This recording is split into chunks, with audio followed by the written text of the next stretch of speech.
सिवान के मैरवा रेफरल अस्पताल में चिकित्सकों सहित अन्य विभागों के पद रिक्त होने से मरीजों को बेहतर स्वास्थ्य सुविधा नहीं मिल रहा है।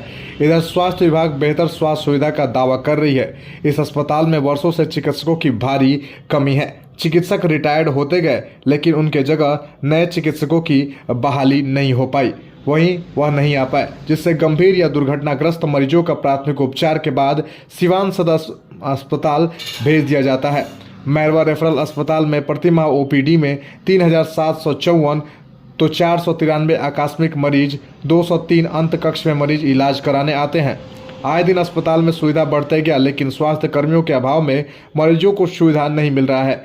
रेफरल अस्पताल में 4 स्वीकृत पद में एक भी चिकित्सक नहीं है। वहीं प्राथमिक स्वास्थ्य केंद्र में 7 स्वीकृत पद में 2 चिकित्सक है, जिसमें एक चिकित्सक अस्पताल का प्रभार संभाले हुए है। वहीं कोडरा प्राथमिक स्वास्थ्य केंद्र में चिकित्सकों के रिक्त पद में एक सामान्य तो 2 आयुष चिकित्सक मौजूद है। बाकी फार्मासिस्ट, ड्रेशर, शल्य कक्ष सहायक, एक्सरे टेक्नीशियन का पद रिक्त है। इनके जगह कोई नहीं है। एसएल न्यूज़ लाइव की टीम ने जब रेफरल अस्पताल के व्यवस्था का पड़ताल करने गया तो स्वास्थ्य विभाग का दावा खोखला साबित होने लगा।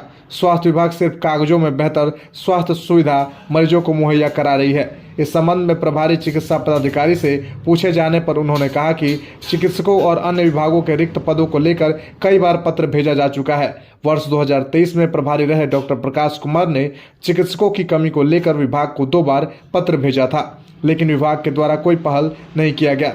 रेफरल अस्पताल में एएनएम के 30 स्वीकृत पद में 19 तो जीएनएम के 8 स्वीकृत पद में 2 और ड्रेशर के 2 स्वीकृत पद में 0, लैब टेक्नीशियन के 2 स्वीकृत पद में 1 तो फार्मासिस्ट के 2 स्वीकृत पद में 0, स्टाफ नर्स के 4 स्वीकृत पद में 2, प्रयोगशाला प्रवैधिक में 4 स्वीकृत पद में 1, शल्य कक्ष सहायक के 2 स्वीकृत पद में 0, एक्सरे टेक्नीशियन के 2 स्वीकृत पद में 0, सीएचओ के 12 स्वीकृत पद में 1 कार्यरत है।